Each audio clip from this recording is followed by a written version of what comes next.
Hello, and welcome to the Media Copilot, a podcast that explores how AI is changing media, journalism, and content creation.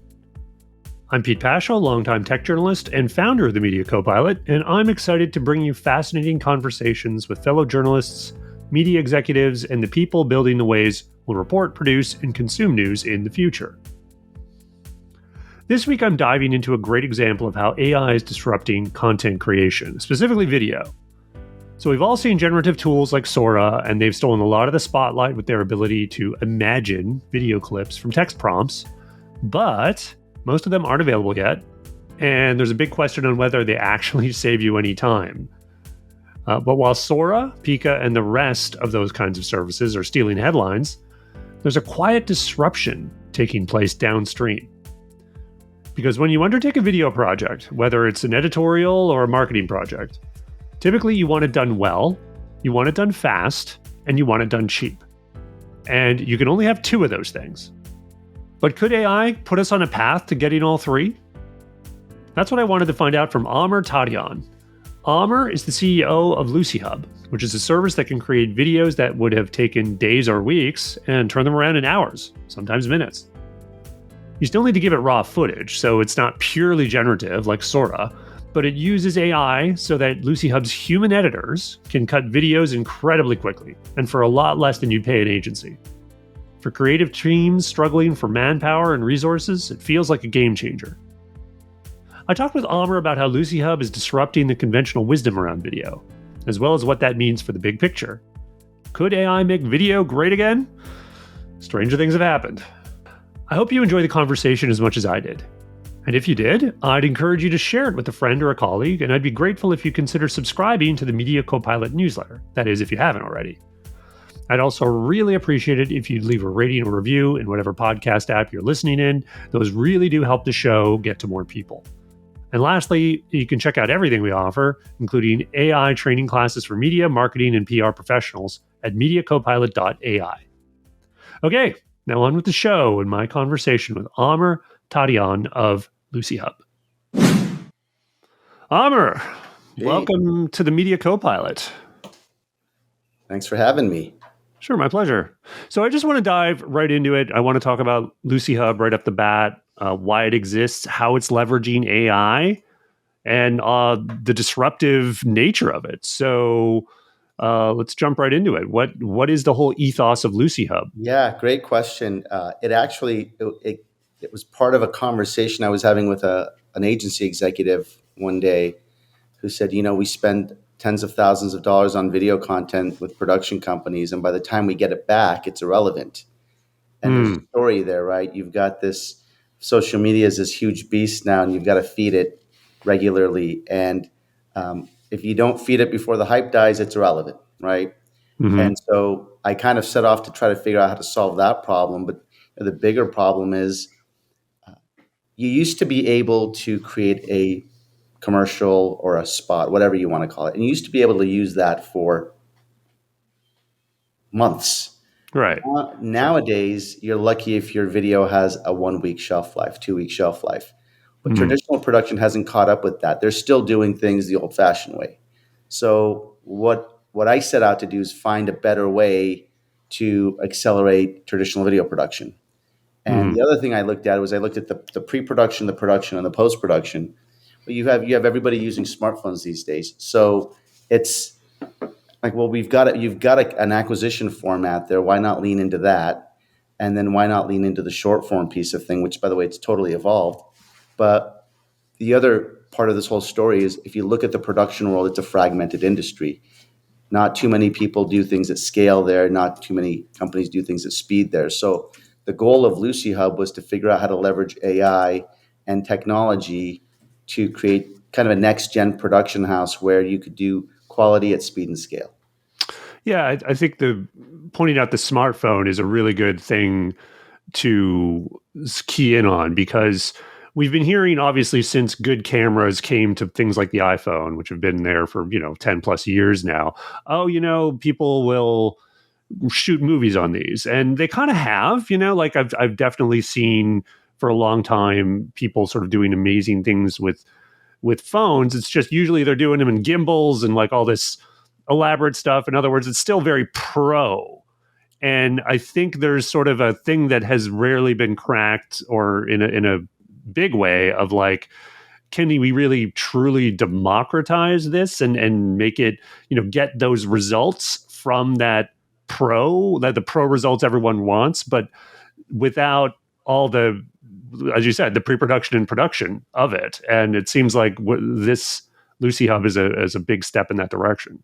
That's really the goal, is to democratize professional production. And if you look at our client base, 90% of them are uploading user-generated content. And then we're kind of taking it to the finish line for them, right? It's really cool to see how they're evolving, because we have one client who said, well, we don't think we can do this. And then they went out and did it, and they didn't tell anybody that it wasn't professional. And the entire leadership team raved about how fast it was turned around, how great it was. And, how did you do it, right? They got the feather in their cap. And we have another company that's global that needed to create 22 employee stories at a global level, right? Think about the resourcing for that. You've got to source 22 production companies in 22 different countries. Right. Yeah. They basically got their project managers in each country to manage this project, and they delivered everything in less than a quarter. Right. So now, instead of hiring a team to come out and shoot someone in all these places all over the world, they can essentially like get someone in the office to get some smartphone footage of them in doing various things, saying various things, and throw it in. Well, so let's take a step back. Let's talk a little bit about the platform itself. And because you mentioned the use case of user-generated content being something like 90% of what people do. So when you set out to create this, did you know that was going to be sort of the main use case? Is like, as I understand the platform, it's like, you can essentially create this portal. You can give people access to it. They can upload videos, and then once that's done, the platform takes them, turns it into something pro. Right? That's the main gist. Not the only use case, but like clearly something that you do a lot of. And was that the whole idea at the beginning? At the beginning, it was really, how do you? Actually, we were in the wedding business in the beginning. We were turning around professional wedding sizzles 2 hours into the reception, and it was an interesting use case. But then we started working with corporations who wanted to get content up onto their site before the media did, or just wanted to get it there before the hype on whatever they were announcing back down, right? And so it kind of evolved from that into this full service kind of post service where you could do anything. We have clients doing learning and development videos now. We have explainer videos being done, product videos being done, like literally everything. But it started really as an events product and grew from there. Nice. Well, the wedding example, I mean, having waited, I think, years for my wedding video after it was done, I'm thinking, like, if I could have gotten that the day of, that would have been pretty impressive. But so talking a little bit about how the service works itself, it sounds like, again, I totally get the use case, the disruptive nature of it, the sort of fixing of the problem of turning around professional video very, very quickly. Where in the process is AI applied, and how is AI essentially made this possible?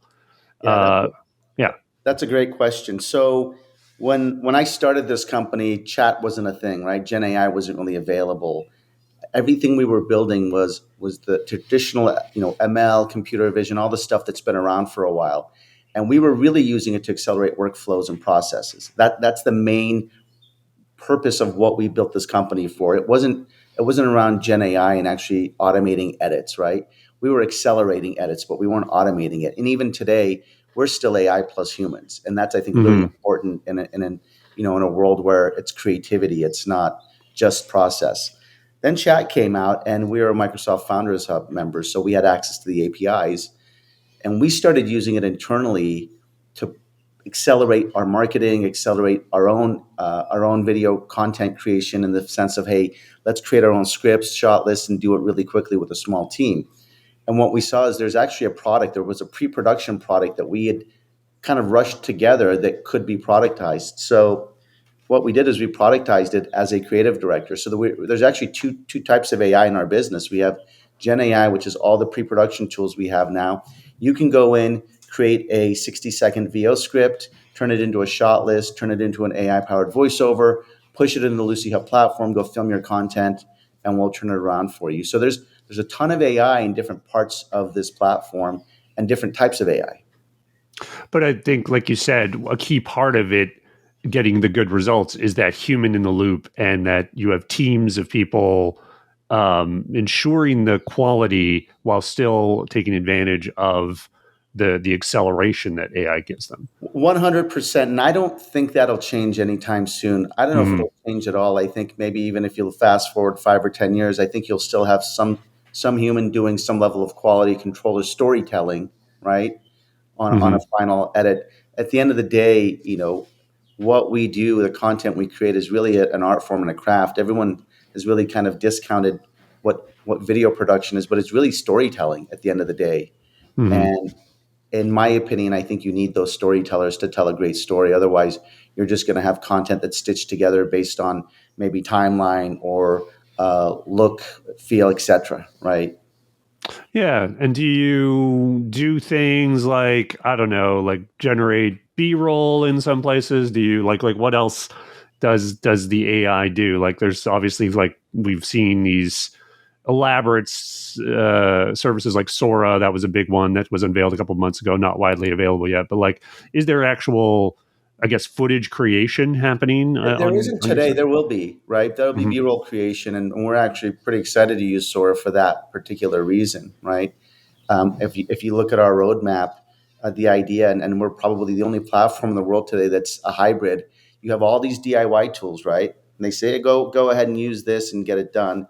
Or you have these professional post teams that say, give us and we'll do everything. We've built and continue to build this platform that's hybrid. So you could do some of the work yourself. I'll give you a great example. You're a podcaster. We're building a podcast service inside the platform. You could upload this podcast and do the cut downs yourself very quickly. AI doesn't give you the exact stories that you want, but we've got an AI tool that lets you use just text-based editing to do it as somebody who doesn't need to know editing. So you could do the cut downs, and then you could send it to us and say, hey guys, can you use these cut downs, throw some B-roll on it, and tell a good story for us? Nice. And is that it's funny, that instruction of that you just said there, is that typically, like, is there a prompt? Like, I guess, is there any like some prompt engineering that people need to do when they send things, or is it Not more? on that front. And by the way, what our goal is to completely eliminate prompt engineering. We don't want you to be understanding prompt engineering to tell a story. So if you go into our creative director, right, and you say, I want to create a 60-second script, you just use keywords. You just basically use basic English and say, I want to do this. And then what we do is we do a bunch of prompting on the back end to make sure that the script is 60 seconds, that it's formatted as a voiceover script, that it's actually going to tell the story you want, right? And that piece of our product is really, really accurate, more accurate than chat, because we've spent 8 months building this middle tier so that anybody, any marketer can go and actually create a script and a shot list without having to understand what it takes to create a script and a shot list. Nice. So if you had to estimate, like, how much of the process from beginning to end that AI has essentially accelerated or taken on the task of, like, in terms of a percentage? Yeah, so for pre-production, I'd say we could probably help you by about 70%, right? What I Nice. say is we can take you from nothing to something very quickly. You have to put the finishing touches. Again, there's the human piece of this thing, right? And then on the production side, when we started, it was about 20%. Today, it's about 50%. And I think by this time next year, we'll probably be at 70 to 80%. Nice. So, like, this whole idea, as you mentioned, it's inherently disruptive, right? So, like, there's a whole industry of video creation, video production for these use cases that exists. It's slow, it's expensive, and this is accelerating that. But I also have to wonder, like, are you getting some pushback from the industry itself? Are you getting people sort of criticizing, coming after you? I don't know like what form it takes, but it feels like if this is as disruptive as it seems to be, then there's going to be some resistance to it in the same way that an Uber or whoever comes into this industry starts disrupting, and there's a lot of pushback. Have you encountered that? Yeah, I'll tell you I get to see it from a different lens than most, right? I get to see it from the customer's lens, and I get to see it from other production companies' lenses. We really want to partner with production companies because we think we can help them, right? Mm-hmm. And there's, it's interesting. Some of them are open to it. Others will absolutely not use this as the back end. But here's the problem, and we saw this 2 years ago, which is part of why I jumped on this. 2 or 3 years ago, a brand would be willing to pay a production company $20,000 to do a TikTok spot or an Mm-hmm. IG spot, right? Well, because they only needed one, maybe once a week or once a month. Now they need 1 to 3 a week, right? Maybe one a day. It's Right. not feasible. It just won't sustain. And so what they've chosen to do is look for an alternative or just not do it at all, right? Mm-hmm. And so we're watching production companies lose business not because they're bad, it's because they can't support the demand that the client needs. The client needs a lot of social content and they need it very quickly, right? Mm-hmm. And most traditional workflows just don't support it. And so they have two options. They either find an alternative or they just don't do it. In the client's case, we found cases where if we weren't around, they just wouldn't do the project. They just wouldn't do the work. They would basically walk away from it. Yeah. So in other words, there's a certain amount of unfulfilled demand in the market that this sort of fits into. And you mentioned TikTok specifically. Yeah, it's funny because the what tends to perform there is stuff that is a little more ground level, a little less production value, or at least looks like it is a little less. How does your platform adapt to that, like specific platforms and sort of the language of those platforms? Does it get that granular when you sort of start looking at individual Well, projects? it gets down to the production team at that point. So we do have a team, right? We have a producer and we have a post team. We call that lo-fi content, and you're right, lo-fi content resonates a lot more on social, but that's not all we create because we have enterprise clients to where we're doing learning and development content for them, right? It doesn't have to be the highest quality, but also can't be TikTok quality. So we kind of have to we have to be very versatile on what we deliver. We have one client, they do 20 videos a month with us, and each video has to go on 4 platforms, right? So Hmm. they get a video on multiple versions of it every day. So you mentioned earlier you think, prompt engineering is something that's probably going to go away for the most part in this process. Do you think that sort of more generally? Do you think that we're in a phase of AI right now? Like it seems like 2023 was, oh my God, brain exploding emojis. This is amazing. And then there was, the age of the chatbot, and people got a little disillusioned on that. But now the age of integration, purpose-built applications like yours are on the rise, and there's a debate going on right now about prompt engineering. Right? Should people learn it? I hope so because I teach a lot of that. But at the same time, I certainly recognize that to get like very specific work done, particularly for people who might not have the prompt engineering gene in them, that you kind of need options to abstract that away. Do you think that's just going to go further and further where AI just becomes built into things? I would liken this to HTML back in the 90s. There was a group of people that learned it. There was a group of people Mm-hmm. that would never learn it, and you had to figure out how to accommodate that group. So even Mm-hmm. today, however many years later, like decades later, you've got a group of people who would actually go and write HTML code, and you have a group of people that will drag and drop these these little bundles that are created by some of these companies, right? So I think it's going to be the same thing. But I do think for these tools to succeed, or I think for AI to really, really succeed, you're going to have to get away from prompt engineering, just put it in everyday life. That's Mm-hmm. kind of our goal here, right? Marketers that we work with, they're not prompt engineers, but boy, do they go on our platform on a regular basis and create things like a basic script, right? Mm-hmm. So, what about the ethics of using AI tools? There you mentioned the one client that sort of got something done in turnaround time, got a lot of kudos for it. I sometimes wonder about that. If they had said from the start they're going to use some AI assistance, would that have laced a certain stigma on the project. You know what I mean? So I feel like this is kind of a complicated issue in some ways, but the idea of disclosing when AI is involved is sort of a thing in media.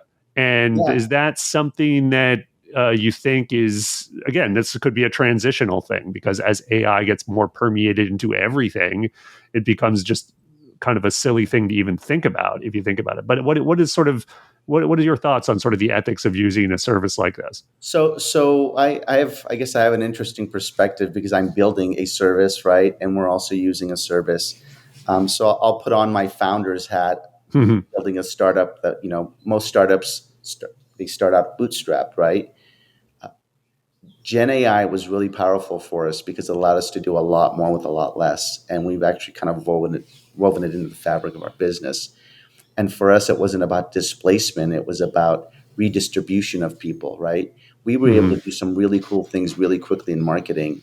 And so what we did is we had a really talented person who we moved into the product team because AI was able to help the other team members get that work done, right? So in that sense, it was really good. I think the ethics for me is more on copyright infringement at a Mhm. lower level, and at a higher level, when do you let AI make decisions, right? I mean, Mhm. look, we're doing basic things that if the AI breaks, you're not hurting anybody. But what about Right. integrating AI into driverless cars or into medical devices? Like, at what point do you let AI make these decisions that could literally harm people, right? Mhm. So what about the copyright um, uh, issue, which I think in this case might manifest more as, you know how like when people say, "Hey AI, write something in this particular style," right? And you might have for a video you want to create, you point at like some particular style or prompt or instruct in some, hey, I want an ad that kind of looks like this or whatever. Again, is there's no hard and fast rule on this, it seems, although like there's sort of a way of thinking about it in an economy that seems to be emerging about how these tools work. Like what are your thoughts on the overall sort of copyright issue with AI? I mean, I think it's a challenge. We work with Microsoft and we use Azure OpenAI, and it's gated, and they're trying to filter a lot of that, right? Hmm. But not only on that front, but on the other front is if AI creates this, who owns it, right? Do you Hmm. so I don't know. The way I liken it to having a writing assistant. And I think everything we've ever done, or everything I've ever even done using AI, has never been 100% AI. In fact, typically it's maybe 50 or 40%. We always massage the work we do, and Hmm. so it's really there's a lot of human interaction with what we do. And I think the other fundamental difference between Lucihub and some of these other companies is we believe in the value of human creativity. Like, nothing goes out of our company without being touched by human artists, right? And you've got all of these AI tools coming out that are pure AI. First Hmm. of all, I think the product fails miserably because it just can't deliver the quality that an enterprise would need, right? But it's really trying to eliminate everything, and I just don't believe that. I think if you're gonna provide quality, you need human experience and expertise involved in it. The way we've built our AI is truly as a tool. Our back end is using AI to accelerate the edit, not to actually complete the edit. And our front end is being used to accelerate pre-production, not to actually complete pre-production. So that ties into sort of one of the bigger um, sort of things around AI these days, which is like the hype of it. And I feel like it's sort of the hype and the fear. And like you say, when you look at what AI is actually doing and how when you use it properly, there's actually a lot of human input and some human creativity preserved. But at the same time, everything's accelerated. So, people sort of have this natural fear of the disruptive, and it also creates this hype. So on one hand, I feel like this will continue in terms of disruption and AI sort of affecting industries like video production. But at the same time, is it fully delivering on the expectation that sort of robots are just taking over, right? Which I think, to your point, probably will never happen, at least not in the, like there's always going to be a certain percentage of the work where humans need to come in, and that's where sort of the creativity is. So, and where I come around on this question which is that, do you feel like the hype ends in fire or in ice? Which is to say, like, is there going to be a big bubble burst and everything's like, oh yeah, I kind of didn't deliver on what it was doing? Or is it going to just slowly but surely take over, where that, like you said, it's like 50, 60% becomes 70, becomes 80, becomes 90, and all of a sudden we're soaking in it, right? So I actually think it's going to be both, just having lived through the dot-com bust, right? The boom and the bust. There was a ton of hype, there was a ton of hype, there was a ton of hype, and then there was this huge crash. But the technology didn't stop evolving, right? The businesses didn't stop evolving. In fact, they just did better. And what happened was you had all the crap that was around it, that was creating all the noise, went away, and the real businesses that were actually doing something thrived and survived. And I think you're going to see the same thing here. We were playing with AI and ML 2 years ago, and nobody said anything, and now everyone's got an AI. We even had the .ai domain, which we never used. We use it as one of our test domains, but you've got all those these are pricey domains, right? You've got all these .ai domains popping up, and it's kind of comical. So it takes me back to the .com boom. I think, and I think you're starting to see it with some of these startups too. Funding is getting to be a little harder for these AI companies. I remember when I was helping a client in the meal kit delivery world back, I don't know, it was maybe 8 years ago, 10 years ago, we went into a VC, and she said, I'm getting indigestion from all these meal kit delivery businesses. I think you're starting to see the same thing with all these AI businesses, right? Everybody's slapping AI powered on the front of their product and saying they're an AI tool, when they're probably just a traditional tool leveraging AI. So you touched on this earlier, but who are the main customers for Lucihub, and like where would you like to see that go in the future? Like you're clearly offering something to certain folks now, but with all the new stuff you're got on your roadmap, where do you want to see that Yeah, go? so our we started in the wedding business, and we got out of it really quickly actually, and went into enterprise and corporate. So right now the majority of our roster are enterprise clients and businesses. We just launched white label services, so now we're working with agencies. They're basically rebranding our platform and reselling it to their clients. And we're about to launch a couple of new services. One is going to be a subscription service for content creators, influencers, and YouTubers. We're also going to expand into long form. So up until today, we've been doing short form. We just started doing long form YouTube videos. And then we have a podcast tool coming out later this year that'll let guys like you and me upload our podcast, do our own cut downs, and literally do it within seconds. So Nice. Yeah. I'm into that. So, and then further out, like project out 5 years, like what beyond just Lucihub, like, what does online video look like with AI sort of creating, editing, doing stuff? I feel like, as in the same way with text today, that's where we're certainly seeing like a lot of stuff go out there. But because the use of AI is so all over the map, some people are just publishing stuff, some people are using it well. There's a sort of a need for better filters, you know what I mean, so to speak. yeah. So is that what do you see some version of that, and what does the ecosystem even look like 5 years from now? This is my view. First of all, I think content's going to be all over the place. I think you're going to be inundated with content, and so the question is, how do you rise above that noise, right? So I think being able to stand out, it's hard today. It's going to be incredibly hard in 5 years, right? How do you stand out? And the technology is evolving so fast. There might be a tool that solves that problem, right? I don't know, but what I do know is there's going to be so much content out there that sifting through it and finding what you need or what you want, and just from a brand perspective, being able to rise above all of it is going to get more and more difficult. Do you think AI avatars is something that we're going to see more and more? I mean, I don't know if you're familiar with, it's not even out yet, but there's a company called Channel One that got a lot of hype towards the end of last year that purports to be an entire AI generated news channel. Now, it hasn't debuted yet, but this idea of AI sort of start to finish conveying information. Again, we've yet to see like a lot of success on that, but it seems like a thing that's sort of inevitable to be part of that ecosystem, at least, if not dominant. Yeah, so avatars are a thing. They're a thing today, actually. There are some companies that are using them for learning and development. We actually get feedback. We have avatars on the roadmap, and they'll be available later this year.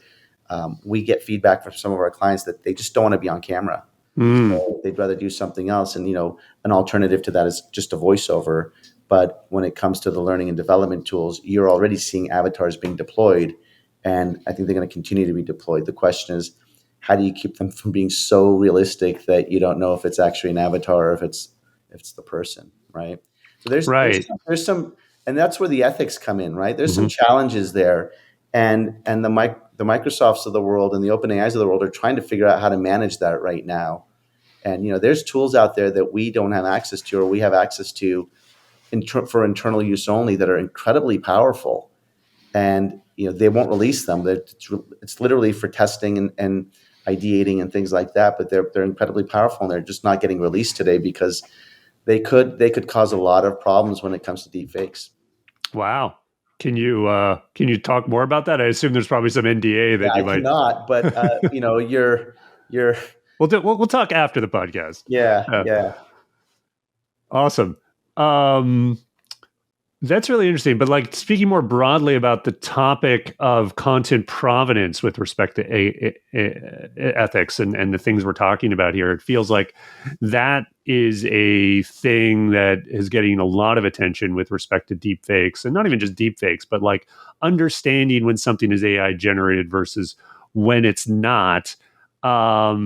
Are you with Lucihub? Are you officially going to support things like C2PA? Is that on your roadmap? Are you thinking about, or are you doing it already? I don't even know. But like, get general thoughts on that. We haven't even gotten that far, but I will tell you this. I think there's so much AI content being pushed out, not just video, but just written content. Images too, yeah. At the end of the day, the tech is pattern based too, right? So like, we've been playing a lot with image creation. You can tell when it's AI images. Like sure. This is just, and so I think people are getting wise to it, right? I mean, you're seeing people who just aren't great writers all of a sudden come up with these amazing posts on social media, and you're like, okay, well, you didn't write that. I think people are kind of getting wise to, and you can start seeing the patterns. There's certain keywords being used regularly by AI, right? Like, we've had to build an exclude list saying, hey, don't use these words anymore because you're constantly using them. So I think people are kind of getting wise to it. That's why I say, I don't know if I do think it's a lot of hype that it's going to take over everything. I still think you need people who understand how to tell a story, how to write a story, how to create a tone, things like that. Look, we work at that all the time. It's still not perfect. Maybe it will be in 5 years. I don't know, but.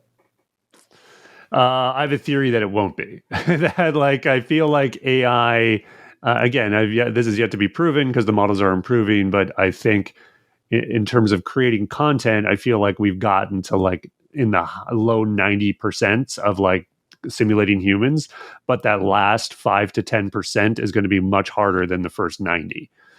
So it's like, we'll get closer and closer, but I think there's always going to be a certain amount of being able to tell. Like you say, you could say, wait a minute, this is because it's reading patterns. Those patterns sort of emerge. And even though as humans, we don't think like computers and can't have elaborate detection for it, we have more qualitative detection.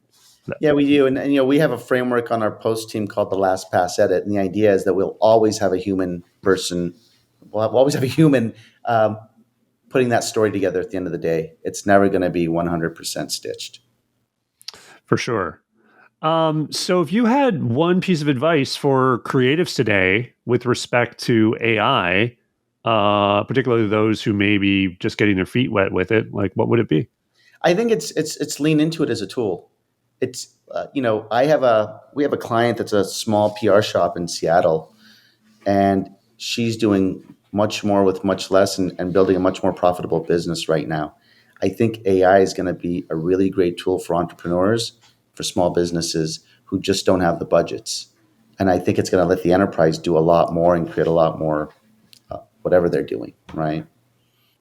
Amazing. All right. Well, Amer, this has been great. Thanks so much Yeah. for the conversation. I appreciate it, Pete. It's been a pleasure. Thanks for listening to my conversation with Amer Tadayon. If you want to check out Lucihub, please email me at team@mediacopilot.ai. That's TEAM at mediacopilot.ai with Lucihub in the subject, and I'll be happy to send you a discount code. And if you like what you heard, please just take a minute to leave a rating or review for the Media Copilot in your podcast app. Also, don't forget to subscribe to the Media Copilot newsletter and check out mediacopilot.ai for our classes on AI for journalists, marketers, and content creators. Seeing you in the future.